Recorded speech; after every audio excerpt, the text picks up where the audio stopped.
क्या सच है और क्या झूठ ये तो हम नहीं जानते, ये जांच का विषय है। लेकिन खालिद परवेज ने जो प्रेस कॉन्फ्रेंस की उसमें अपने इल्जामों को निराधार बताते हुए, उनका खंडन करते हुए, सारा इल्जामों का ठीकरा अपने भाई आदिल परवेज पर लगा दिया। उनका कहना था जो भी मेरे पे इल्जाम लगवाए गए हैं वो आदिल परवेज यानी कि उनके भाई आदिल परवेज के द्वारा लगवाए गए हैं। हमने रियलिटी चेक करने के लिए आदिल परवेज को कॉल की। कॉल करने पर पता लगा वो यहां मौजूद नहीं थे, वो दिल्ली थे।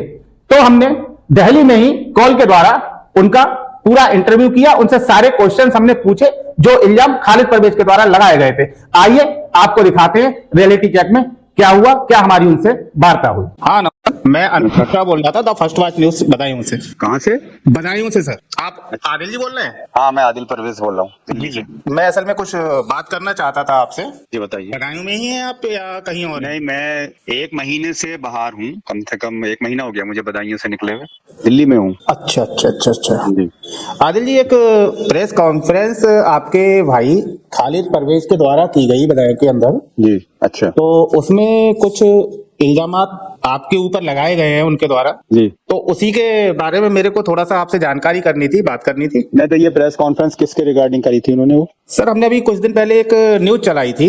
11 साल की बच्ची थी और उसकी माँ थी, तो उनके साथ कुछ गलत हुआ था। हाँ, किसी ने मुझे भी फॉरवर्ड करी थी, वो मैंने भी सुनी है वो। जी, तो उसी न्यूज के लिए वो यहाँ आए थे और उन्होंने प्रेस कॉन्फ्रेंस की थी। कब करी है ये 26 तारीख के लिए, 26/11/2024। मैंने देखिए वो सुना तो है कोई प्रेस कॉन्फ्रेंस करी है, लेकिन मैंने सुनी नहीं है। लेकिन लोगों ने मुझे बताया कि उसमें ऐसा ऐसा कुछ बोले हैं वो। जी। तो बताइए क्या मतलब। तो मैं तो ज्यादा उनकी बातों पे ध्यान दिया भी नहीं। जी जी, आप बताइए क्या। मैं आपको बताऊं, उनका कहना है कि आपने मीडिया को पैसे दिए या दबाव बनाकर न्यूज चलवाई और छपवाई है। क्या आप इससे सहमत हैं या असहमत हैं? मैं आपको क्या, देखिए बातें तो बहुत लंबी चौड़ी हैं। अगर मैं आपको बताऊंगा, आपको शॉर्ट में जवाब दूं या पूरा एलोबरेट करके बताऊं? शॉर्ट में ही दे दीजिए सर, ऐसा है ना जी। ज्यादा लंबी देर में बात भी नहीं करता हूं। चलिए कोई बात नहीं, मैं शॉर्ट में मेरे को बता दीजिए थोड़ा थोड़ा। क्या आप मुझे ये बताइए, इतना संगीन आरोप वो लगा रही है एक महिला जी के ऊपर जी, और अपनी बेटी के बारे में भी लगा रही है। वो तो उन्होंने हमें साक्ष्य भी दिखाए थे, इसीलिए हमने न्यूज चलाई थी सर। अच्छा ठीक है, आपने चलाई, वो मैंने भी देखी, मुझे किसी ने फॉरवर्ड करी थी। जब मैं मीडिया को पैसे दे के आप छाप दोगे, मैं आपको पैसे दूंगा, आप न्यूज लगा देंगे क्या? तो मतलब मीडिया का स्टैंडर्ड इतना ऐसा हो गया कि कोई भी पैसे दे के किसी के ऊपर भी आरोप लगा देगा कि साहब ये छाप दो, जब तक कि उसमें कोई सत्य ना हो। मैंने आपको भी सर इसीलिए कॉल किया, रियलिटी चेक करने के लिए। देखिए, मैंने कोई ना किसी को मैं जानता हूँ, ना मैंने किसी को पैसे दिए हैं जी, और ना किसी को प्रूफ करा दे के साहब मैंने किसी को एक मिन्नी पाई दी है, पेमेंट दिया है किसी को इस चीज का। अगर कोई मीडिया वाला ये कहे कि साहब हमें पैसे देके, तो मीडिया के ऊपर तो ये आरोप है कि मीडिया पैसे ले लेके इतनी संगीन न्यूज लगा देते हैं क्या? ये तो आप लोगों के ऊपर बहुत बड़ा आरोप है कि आप पैसे लेके, आप मैं पैसे दूंगा आप लगा दोगे न्यूज? नहीं, कैसे लगा देंगे जब तक चलिए, सत्यता नहीं होगी हम नहीं चलिए चलिए और बताइए, और कुछ पूछना है? उन्होंने, खालिद परवेज ने ये कहा है जी। उनपे जितने भी अभी तक आरोप लगे हैं उन सब में आपका हाथ है। कौन से आरोप लगे हैं? जितने भी केस उनपे चल रहे हैं वो आपने करवाए हैं उनपे। कुछ केसों की तो जानकारी मुझे भी है। जी जी। कौन सा? जैसे एक शायद इनके लैंडमार्क कॉलेज का है। जी, लैंडमार्क कॉलेज को भी बोल रहे थे वो, और ये जो 11 साल की मासूम बच्ची बेचारी है जी, उसको भी मैं लगाऊंगा आरोप। आप ये बताइए, उनके यहाँ नौकरानी है, वो काम करती है, उनके पास रह रही है, वो क्या कहते हैं, सब लोग जानते हैं वो उनके पास रह रही है। अब उन्होंने उसको किस तरीके से यूज कर रहे हैं, उसके साथ क्या कर रहे हैं, उसकी मुझे जानकारी क्या है भाई, उसकी बच्ची के साथ वो क्या कर रहे हैं मुझे तो इसकी जानकारी है नहीं। अगर वो कह रही है तो ऐसा कुछ हुआ होगा तभी तो वो कह रही है। जी sir. Number 1 point. Number 2 point, आप उसकी कॉलेज की बात कर रहे हैं, वो कहते हैं कि आदिल परवेज ने कॉलेज का, मैंने पहले भी सुना था कि वो कॉलेज का उन्होंने ये कहा था। आप मुझे ये बताइए, इनका जो लैंडमार्क कॉलेज है जाके पूछिए कितना बदनाम है, और बच्चों से जाएंगे, लैंडमार्क कॉलेज से भी जाएंगे, आप पूछिए, बच्चों से जाके इंटरव्यू लीजिए। ना तो मैं किसी बच्चे को जानता, ना किसी से मैं आज तक मिला। जब आपके पास ANM GNM का कोर्स नहीं है और अपनी फी मान्यता पे उनको मार्कशीट दे दी, जब उन्होंने मांगी और उस पे फिर हंगामा हुआ। आप देखिए, पिछला मीडिया में, न्यूज़पेपर में भी आया है, उन्होंने एजुकेशन किया, मैंने भी सुना था, वो भी हुआ है। तो खालिद परवेज खुद ये हरकतें करते हैं या उन्होंने मेरे कहने से उन्होंने मान्यता, फेक मान्यता पे उनको मार्कशीट दे दी? कि बच्चियों के लिए भी उन्होंने कुछ बोला। हाँ, क्या उन्होंने एक शब्द यूज किया, क्या शब्द? आवारा? क्या मतलब, पूरा बताइए। मतलब इन आवारा बच्चियों को मैं एक भी पैसा नहीं दूंगा। लैंडमार्क कॉलेज की बात कर रहा हूँ। देखिए ये तो बड़े शर्म की बात है। चाहे मेरे अच्छा 50 लाख रुपए और खर्च हो जाए। तो देखिए या तो फिर वो खुद इस बात को कह रहे हैं कि 50 लाख रुपया और खर्च हो जाए, यानी पैसा खर्च करके वो लोगों को फंसाते हैं, इसका मतलब ये है। इससे तो और वो अपना जुर्म का इकबाल कर रहे हैं। ये तो मेरे 50 लाख है। और अब दूसरी बात ये बच्चियों पे आरोप लगा रहे हैं आवारा, जी। तो इस पे तो आप लोग जाके नहीं, मैं जाऊंगा। और साहब एक बात बताइए, क्या बच्चे मेरे कहने से उन पे ये लगा देंगे? आप खुद कॉमन सेंस की बात है, पढ़े लिखे आप लोग हैं, कहने से कोई क्यों कोई किसी से बच्चे लगा देंगे इन पे ये आरोप लगा के एफआईआर करा दो? सारी झूठी बातें हैं, सत्य सामने आ जाएगा, आप जाइए मालूमात करें, मेरा उससे कोई लेना देना नहीं है। एक बात मैं कहूंगा, जितने जुर्म वो करते हैं खालिद परवेज, अपने बचने के लिए सिर्फ मेरा नाम ले देते हैं, पता नहीं क्यों दुश्मनी रखते हैं, क्यों मुझसे इतना जलते हैं वो, नहीं तो कुछ समझ में नहीं आया। और दूसरा कौन सा केस बता रहे हैं वो? उन्होंने एक तो यही बताया था महिला और ये बच्ची की जो हमने न्यूज निकाली थी। अच्छा, और बताया था लैंडमार्क कॉलेज वाला, लैंडमार्क कॉलेज का था। और मैं बता देता हूँ आपको और क्या कह रहे होंगे। देखिए जी बीड़ी का काम का बंटवारा खालिद परवेज ने जबरदस्ती करा दिया। जो वो कह रहे हैं कि साहब 100 करोड़ का टर्नओवर, बैलेंस शीट देख लेना, 40-45 करोड़ का। उनका कहना था सर 100 करोड़ के बीड़ी बिजनेस को खत्म करने वाले आदिल परवेज हैं। आप ऐसा करिए, आप गुरसाहिबगंज कन्नौज में जाके मालूमात करिए किसने खत्म किया। जी जरूर। 3-4 लफ्जों में बात को खत्म करूंगा, क्योंकि जाहिर सी बात है आप हमसे इतनी डिटेल में कहा, मैं जब आप कभी पर्सनली मिलेंगे तब बताऊंगा। कि बीड़ी सन 14 में हमारे फादर की डेथ हो गई, तब तक वही कारोबार देख रहे थे। उसके बाद मैंने देखा, सबने देखा, कारोबार बेहतरीन कारोबार चल रहा था। 100 करोड़ का टर्नओवर नहीं है, बैलेंस शीट देख लेना, उसके अंदर 40-45 करोड़ का मात्र टर्नओवर था। वो भी मैंने ही जब फादर की डेथ हुई उसके बाद कारोबार को बढ़ाया। और ये इन्होंने, फादर की भी डेथ इसलिए हुई कि इन्होंने 12 करोड़ का लोन लेके फादर को उसमें गारंटर बना दिया था, और फादर पे प्रेशर पड़ा, वो डेथ हो गया, बैंक वालों ने परेशान किया। वो भी मैं पेपर दूंगा आपको। दूसरी बात ये, बंटवारा इन्होंने कराया नहीं है तो मेरे छोटे भाई से पूछ लीजिए, उनसे वो भी जानकारी दे सकते हैं, साजिद परवेज। बंटवारा इन्होंने करा के बीड़ी खत्म कर दी, फिर आधी बीड़ी हो गई। उसके बाद जो सप्लायर थे हमारे, एक तो ताहिर थे पत्ते के सप्लायर, तंबाकू वाले थे, बीड़ी बनाने वाले, सब उन्होंने रेपुटेशन मेरे और मेरे फादर की अच्छी थी, तो उन्होंने ये सोचा ये भी ऐसे ही होंगे खालिद परवेज, तो इन्होंने न्यू सरकार बीड़ी फैक्ट्री केपी के नाम से अपना कारोबार शुरू किया बीड़ी का। 6 करोड़ रुपया उन्होंने ताहिर का मार लिया। ताहिर है भोपाल के, जो उन्हें पत्ता सप्लाई किया था, उनका नंबर ले लीजिए, उनसे पूछ लीजिए। जरूर सर, आप मेरे को नंबर तो अब आप बताइए, वो कहते हैं वो भी एफआईआर मैंने कराई है। 6 करोड़ रुपया तुमने मारा उसका, है? और तुमने 6 करोड़ रुपया मारने के बाद वो इतना सीधा है, और सारा जीएसटी पेड माल है उसका, तुमने उसका पेमेंट नहीं किया, उसने फिर एफआईआर करी, फिर उन्हें पुलिस भेजी, तुम भाग गए वहां से। फिर मैंने उसको समझाया, उनकी शादी में भी, बेटी की शादी में वो ताहिर पुलिस भेज रहा था, मैंने उसको कहा कि भैया देखो परिवार का मामला, तुम हमारे परिवार से जुड़े हो, फादर से तुम्हारी जान पहचान पहले की है, ऐसा मत करो, दे देंगे पैसे। मैंने उसको शांत किया, लेकिन उन्हें नहीं दिए उसके पैसे। फिर उन्होंने हाईकोर्ट में मुकदमा डाल दिया, और अब उसमें मेरा क्या लेना देना, मेरा कोई लेना देना नहीं। 2-3 बातें इसमें बताऊंगा मैं आपको। बीड़ी वर्कर हैं आप, 2.5-3 करोड़ रुपया बीड़ी लेबर का है, मजदूर बेचारे वो पैसा मांगते हैं, उन पे पुलिस भिजवा देते हैं, उनको नहीं दे रहा। आप कन्नौज जाइए, वहाँ लेबर से पूछिए। जरूर जाएंगे सर, जरूर। और एक तंबाकू वाला है, उसके यहाँ मेरे ख्याल 3-4 करोड़ रुपया वो नहीं दे रहा है। वो तुमने तो ये भी कह दिया था मैं आत्महत्या कर लूंगा अगर मेरे पैसे नहीं दिए। अच्छा, आप बताइए मेरा क्या लेना देना उसमें? जी। हर अपने आरोपों को, अपने जो गैर कानूनी काम करते हैं, उसकी जिम्मेदारी आदिल परवेज साहब पर डाल देते हैं। ये तो शासन प्रशासन को समझना चाहिए ना, इनका इंक्वायरी करें ना इसकी के। और ये तो गलत कह रहे हैं। यही कहना चाहता हूँ कि इंक्वायरी होनी चाहिए सारी चीजों की। हाँ, सब इंक्वायरी कर लीजिए, आप करिए, आप करिए। आदिल परवेज अगर गुनहगार है तो उनको सजा मिलनी चाहिए, खालिद परवेज को मिलनी चाहिए। अगर भाई वो ताहिर मेरे कहने से इन पे एफआईआर कर देगा, नंबर 1 में तुमने बिलों के साथ जीएसटी पेड तुम्हें माल दिया है, तुम क्यों नहीं दे रहा भाई पेमेंट उसका? बच्चों से जाके पूछिए कि उसमें मेरा क्या हाथ है, मैं तो किसी बच्चे को जानता भी नहीं हूँ। उनसे भी पूछेंगे सर, सबसे पूछेंगे हम।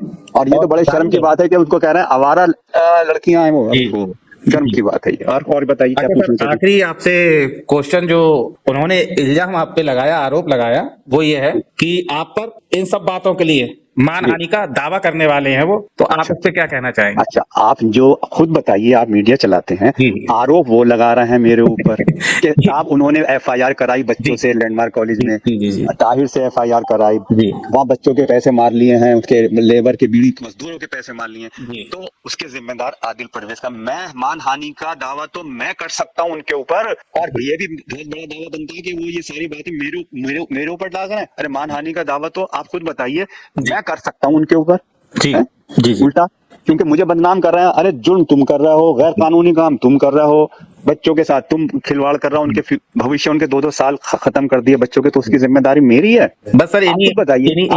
जी मैं समझता हूँ, इसीलिए मैंने इन चीजों की जानकारी लेने के लिए मैंने जो इल्जाम यहाँ पे उन्होंने प्रेस कॉन्फ्रेंस में लगाए थे, तो उनकी सत्यता को जानने के लिए ही मैंने। आप देखिए, मैं आपसे आग्रह करता हूँ, आप इसकी पूरी इंक्वायरी करिए। मानहानि का वो क्या कर सकते हैं, मानहानि का दावा तो मैं कर सकता हूँ, इल्जाम तो वो लगा रहे हैं मेरे ऊपर उल्टा, मैं तो नहीं लगा रहा उनके ऊपर इल्जाम। जी जी जी जी जी। और मीडिया पे वो आपका छोटे भाई का नंबर जरूर भेजिएगा। हाँ, मैं उनसे भी पूछ लीजिए। अच्छा, उनका भी बताऊंगा जी, उनसे भी बात करिए। उनके फेक पेपर बना लिए वहाँ पे कोल्ड स्टोरेज के, कोल्ड स्टोरेज में हम मालिक हैं अपने ही। परवेज कोल्ड स्टोर जो है, परवेज कोल्ड स्टोरेज में उन्होंने बहुत बड़ा वो किया उसमें भी। अच्छा, एक चीज और बता दूं मैं आपको, बच्चों ने जब एफआईआर करी तो इन्होंने एफआईआर लगवा दी उसमें, जैसे तैसे करके अपने बल पे। बच्चों ने प्रोटेस्ट किया, वो खुल गया, और इनको आरोपी मान के इनको अभी अगस्त के महीने में तलब किया। उसका पेपर आपको बच्चे दे देंगे, बच्चे नहीं देंगे तो मेरे पास भी शायद कॉपी बच्चे के जरिए मैं मंगवा लूंगा। उन्होंने ये भी बोला कि मैं सारे इल्जामों से बरी हो चुका हूँ। अच्छा, हो चुके हैं। देखिए, एफआईआर लगी है, एफआईआर लगी है ना, तो एफआईआर के बाद कोर्ट में बच्चों से आप पूछिए कि भैया उसकी कॉपी दो, जिसको खालिद परवेज ने, अदालत ने तुम्हारा प्रोटेस्ट मंजूर किया और इनको खालिद परवेज को आरोपी बना के कॉल किया है। जरूर, तो कहां से बरी हो गए मिलेंगे। अच्छा, एक चीज और बताऊं, कोल्ड स्टोरेज की बात हो रही थी। कोल्ड स्टोरेज पे इन्होंने जालसाजी करके पूरा कोल्ड स्टोरेज, हम 3 भाई हैं, आदिल परवेज, साजिद परवेज, खालिद परवेज। हमारी मदर की डेथ हो गई तो हम 3 पार्टनर हैं जी। आपसे हमारा बंटवारा हुआ था, और बंटवारा होने के बाद इन्होंने तीनों चैम्बर एक मालिक ने खुद ही किराए पे दे दिए, और वो इन्होंने रजिस्टर्ड बैनामा है वो, जो उन्होंने अपने शमशुद्दीन और ये पता नहीं कौन कौन उनके मुलाजिम हैं उनको सबको देके, और फिर कहा कि केस कर दो, हमारे ऊपर स्टे ले आओ। इन्होंने केस करवा लिया। फिर 4-5 साल से खालिद परवेज साहब पूरा कोल्ड स्टोरेज खुद चलाते हैं। जी जी, फिर एक तो पॉइंट ये हो गया जी। फिर मेरे भाई, मैं जल्दी क्योंकि बात लंबी ना हो जाए, शॉर्ट में बता रहा हूँ। मेरे छोटे भाई ने इनको पावर टॉनी इन्होंने ली चलाने की कोल्ड स्टोरेज, उन्हें सिर्फ पावर टॉनी दी, इन्होंने उसमें लिख दिया बेच भी सकते हैं। अच्छा, उसको पता चला तो बॉम्बे से आया बदायूं, उसमें उसने पावर टॉनी यहाँ पे तहसील में जाके कैंसिल कर दी। खालिद परवेज ने उसके 10-15 दिन बाद अपने बेटे आशिर परवेज के नाम, उसके नाम की जो प्रॉपर्टी थी, जमीन थी या चैम्बर था, बेटे के नाम लिख दिया। अच्छा, उसने कहा रजिस्ट्रार ने कि भाई ये तो पावर टॉनी कैंसिल हो गई। उसके बाद खालिद परवेज ने कैसे मैनेज किया, लेकिन रजिस्ट्रार साहब ने उसमें ये लिख दिया कि पक्षकारों को ये पावर टॉनी से अवगत करा दिया कि ये कैंसिल हो चुकी है। उसके बाद भी इन्होंने रजिस्ट्री करा दी। कितना बड़ा जुर्म है इसमें, तो खालिद परवेज साहब जेल जा सकते हैं। जी जी जी, इतना बड़ा फ्रॉड किया है जी। इस सारी बातों की हमने एफआईआर करी जी, एफआईआर हुई। खालिद परवेज, ये अभी की बात है, ये इसी साल की। अच्छा, विवेचना हुई, फिर क्या हुआ मुझे कुछ पता नहीं, इन्होंने कैसे उसमें एफआईआर लगवा दी। मैं किसी पे दोष नहीं कहूंगा, ना पुलिस विभाग को कोई दोष उठाऊंगा, मुझे नहीं मालूम एफआईआर कैसे लग गई। खैर, हमने अदालत में गए, सीजीएम कोर्ट में दरखास्त दी, और अभी मेरे ख्याल से 4 दिन पहले मेरी प्रोटेस्ट मंजूर हो गई खालिद परवेज के ऊपर, जो उन्होंने एफआईआर लगाई थी वो खत्म हो गई। फिर इनको मुलजिम करार दे दिया। इसकी कॉपी मैं आपको भेज दूंगा। तो कहाँ से बरी हो गए साहब ये? जी जी जी, आप मेरे को सर कॉपी भेज दीजिएगा और छोटे भाई का नंबर भेज दीजिएगा। आप उनसे भी पूछिए, उनके तो फेक जालसाजी कर। अच्छा, एक जालसाजी और करी जी जी। परवेज कोल्ड स्टोरेज में इन्होंने एक नई पार्टनरशिप डीड बना ली, खालिद परवेज, आशिर परवेज और इनकी दूसरी बीवी नगमा परवेज। अच्छा, उसके नाम से वो भी फेक बनाई है, वो भी इलीगल है। कैसे बना लेंगे जब हम लोग पार्टनर हैं उसमें, तो वो भी मैं आपको दूंगा जी। जरूर, तो इतने देखिए मिश्रा जी, इतने जुर्म हैं जी, इतने जुर्म हैं उनके जी कि मैं क्या बताऊं, हमें तो शर्म आती है उनको अपना भाई कहते हुए। सर आप बताइएगा हमको जी जी, और नंबर जरूर भेज दीजिएगा छोटे भाई का। आप उनसे भी बात करें जरूर। उनका तो एक गिफ्ट डीड बना ली थी, फेक गिफ्ट डीड, वो भी बताएंगे आपको जी, उसके बेचारे के साथ क्या क्या कर रहे हैं। चलिए आप टाइम, और बच्चों से भी हम मिलके आएंगे। हाँ, आप मिलिए। ये तो बड़ा अफसोस की बात है कि बच्चों को आवारा कह रहे हैं वो। जरूर जरूर जाएंगे सर। अरे बहुत धन्यवाद आपका सर। चलिए ठीक है, जब आप आए तो मेरे इस नंबर पे कॉल कर ले, मैं मुलाकात करता हूँ आपसे, मिलता और देखिए हाँ, आप जरूर मिलिएगा। लेकिन मुझे ये भी अफसोस हुआ कि क्या मीडिया बिक जाती है पैसे देकर, कोई भी कुछ न्यूज लगा देगा। इंसान है, कुछ भी कह सकते हैं, जनता है। तो ये तो मीडिया पे भी आरोप है फिर मेरे साथ साथ। जी नहीं है, हम पे आरोप है, लेकिन हम कह रहे हैं इसकी जांच करिएगा आप, शासन प्रशासन जांच करेगा उसकी। नहीं, मैं शासन प्रशासन से भी कहूंगा कि खालिद परवेज गुमराह कर रहे हैं शासन प्रशासन को, झूठी बात कह के, और हर जुर्म को कह देते हैं ये तो हमारा पारिवारिक विवाद है। मतलब उनको भी समझना चाहिए हमारे शासन प्रशासन को, कुछ समझे तो। और इनको किस बेसिस पे आलू का भंडारण जो होता है, डीएचओ ऑफिस है, डिस्ट्रिक्ट हार्टिकल्चर ऑफिस से इनको लाइसेंस कैसे दिया जा रहा है, मैं तो अभी तक ये परेशान हूँ जी भाई। इनको लाइसेंस डीएचओ साहब कैसे दे रहे हैं, ये वो भी इलीगल है, उसकी भी जांच होनी चाहिए जी जी जी, कोल्ड स्टोरेज में, परवेज कोल्ड स्टोरेज में। चलिए ठीक है जी, आप धन्यवाद सर, आपने हमें समय दिया। खालिद परवेज की प्रेस कॉन्फ्रेंस में एक महिला आई हुई थी, यही सबीना उस छोटी बच्ची, मासूम बच्ची से कह रही है कि बाबूजी की बातों को घर में किसी और से मत कहना। बाबूजी मतलब खालिद परवेज। खालिद परवेज की बातों को किसी से घर में मत बताना। ऐसी क्या वो बातें थी, रिकॉर्डिंग में आप लोग भी सुन सकते हैं।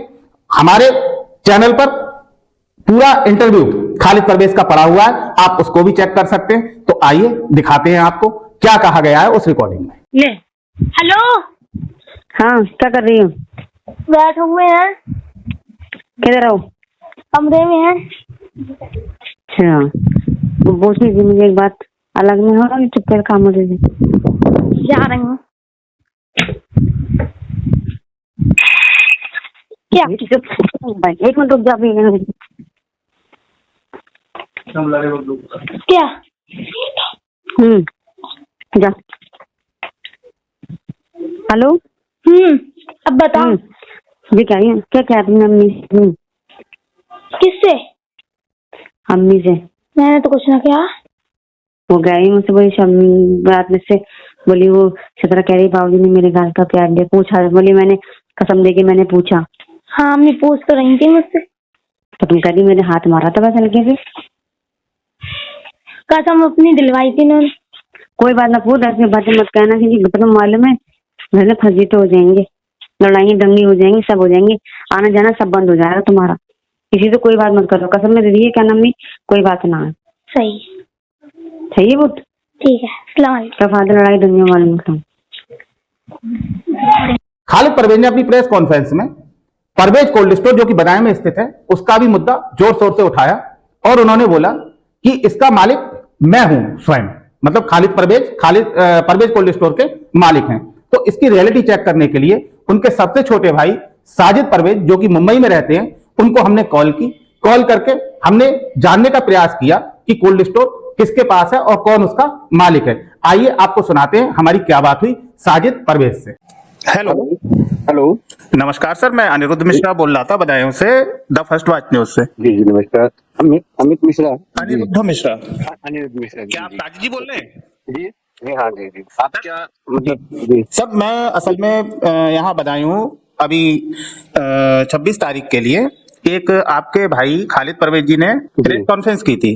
जी जी तो उसमें परवेज कोल्ड स्टोर जो आप लोगों का है, जी जी। तो उसमें अपने आपको उन्होंने मालिक बताते हुए कुछ बातें बताई थी, तो उसी की रियलिटी चेक करने के लिए मैं आपके लिए कॉल किया हूँ। अच्छा अच्छा अच्छा अच्छा। मैं बस यही जानना चाह रहा था सर जी बताइए। कि इसमें जो बदायूं वाला परवेज कोल्ड स्टोर है, इसकी सच्चाई क्या है, कौन इसका मालिक है और क्या खालिद परवेज जी इसके मालिक हैं? नहीं, खालिद परवेज जी इसके मालिक नहीं है, वो पार्टनर है। पार्टनर क्या? हम लोग जी जी, वो हम 3 पार्टनर हैं, हम 3 भाई हैं, खालिद परवेज, आदिल परवेज, साजिद परवेज। जी नहीं, असल में मेरे को जो प्रेस कॉन्फ्रेंस में बोला गया था ना वहां पे, जी तो वो ये बोला गया था कि अकेला मैं ही इसका मालिक हूँ और मैं ही इसकी देखभाल करता हूँ और किसी का इस पे अधिकार नहीं है। मैं बिल्कुल झूठ बोल रहा हूँ, वो झूठ बोल रहे हैं और उन्होंने फ्रॉड करके उन्होंने कुछ कर लिया है तो अलग बात है। उन्होंने एक, मैंने सुना था उन्होंने एक अपनी अलग फर्म बना ली है, उसमें खुद है, वो शायद उनका बेटा है पार्टनर करने। जी हाँ, और क्योंकि हमारी मदर भी पार्टनर थी, मदर की डेथ हो गई थी जी जी। तो वो उसके बाद वो पार्टनरशिप क्या कहते हैं, वो उनका जो शेयर था वो सब 3 भाई में डिवाइड हो गया। जी जी जी जी। जी जी। उन्होंने फिर वही सच्चाई जानने के लिए मैंने आपको जी, कॉल जी, किया था। नहीं, बिल्कुल नहीं, क्या पूरा वृतांत जरा बताइए, आप जरा खुल के बताइए। मतलब थोड़ा डिटेल में बताऊं या शॉर्ट में बताऊं, आपको बताइए जैसा बताएं। सर 2-4 मिनट में बता दीजिए। जी जी जी जी। देखिए, उसमें हम 4 पार्टनर थे, मेरी मदर भी पार्टनर थी, मदर की डेथ हो गई। चल रहा था जी कोल्ड स्टोर चल रहा था, फादर का पैसा दिया हुआ था, फादर ने कोल्ड स्टोर लगवाया था। जी जी। और पार्टनरशिप भी उनकी ही टाइम पे ही बनी हुई थी, सब उनका ही सब कुछ किया हुआ था। अच्छा अच्छा। इसमें ना मेरा कोई कंट्रीब्यूशन है ना किसी भाई का कंट्रीब्यूशन है, सारा पैसा फादर ने दिया था। जी जी सर। तो जी, अब वो उसके बाद जब मदर की डेथ हो गई तो वो पार्टनरशिप, वो कोल्ड स्टोरेज बंद हो गया। जी।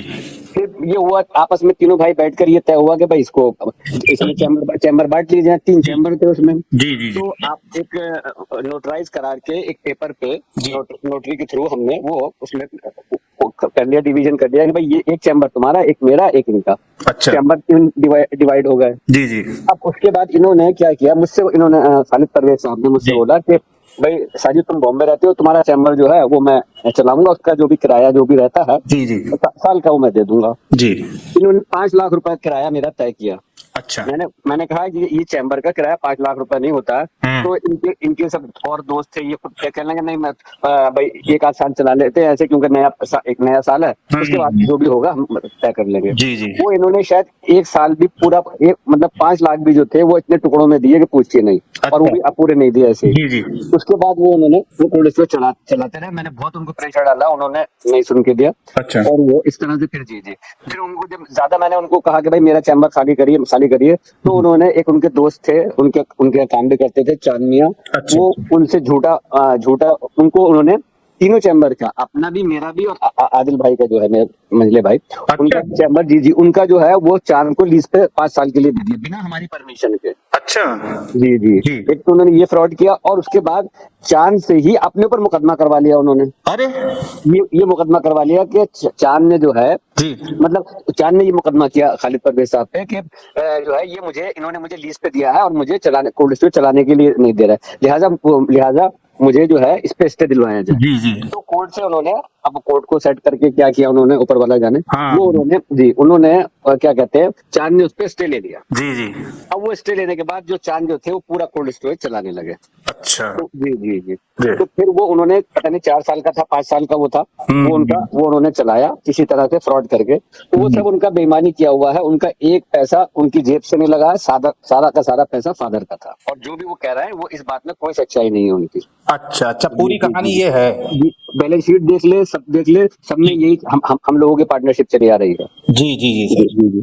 फिर उन्होंने क्या किया, उन्होंने एक और ये किया कि उन्होंने, क्योंकि पार्टनरशिप डिसॉल्व हो गई थी, उन्होंने एक ऐसे ही फर्जी अपनी पार्टनरशिप अपने बेटे के साथ बना के कोल्ड स्टोरेज को वो चलाने लगे। और वो उसमें उन्होंने मेरा चैम्बर भी चलाने लगे वो। अच्छा अच्छा अच्छा। जी। तो मेरा चैम्बर जो चला रहा है वो मतलब लीगल वे में नहीं चला रहा है, वो इलीगल वे में चला रहा है। अच्छा अच्छा। जी ये सच है। केस क्या है सर?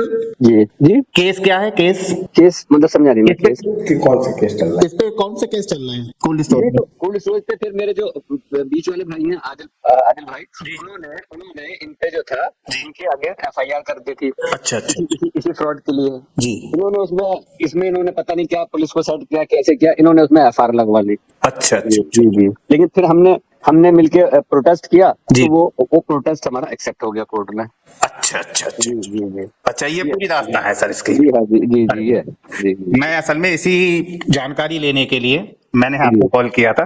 जी। आपका बहुत बहुत धन्यवाद सर, आपने हमारी कॉल उठाई, हमसे बात की। नहीं कोई बात नहीं, तो मेरा फर्ज था कि सच्चाई को सामने किसी भी तरह से आनी चाहिए सच्चाई। हाँ भाई हम सोच रहे थे, इसीलिए हमने आपको कॉल लगाया। हम कर रहे हैं खालिद परवेज के जो इल्जामात हैं उसकी रियलिटी। खालिद परवेज ने अपनी प्रेस कॉन्फ्रेंस में एक मुद्दा अपने अमरोहा वाले कॉलेज के लिए उठाया, और उसमें जो बच्चियां हैं उनके लिए आवारा बच्चियां बोला गया। मैं बात कर रहा हूं लैंडमार्क पैरामेडिकल कॉलेज अमरोहा की। खालिद परवेज के द्वारा यह इल्जाम था कि मैं उन आवारा बच्चियों का एक भी पैसा वापस नहीं करूंगा, चाहे इसके लिए मेरे 50 लाख रुपए खर्च हो जाएं। पैरामेडिकल कॉलेज की उन बच्चों का हमारे पास फेसबुक के द्वारा कॉल आई। उन्होंने हमसे संपर्क करने का आग्रह किया कि आप आइए, हमारा इंटरव्यू कीजिए, हम कुछ कहना चाहते हैं। हम अमरोहा के लिए निकल रहे हैं, आप इंतजार कीजिए, आपको नेक्स्ट पार्ट में उन बच्चों का इंटरव्यू देखने को मिलेगा। उन्होंने क्या हमसे बात कही, अपना क्या मुद्दा बताया, क्या परेशानी बताई। बने रहिए द फर्स्ट बात न्यूज के साथ। जय हिंद, जय भारत।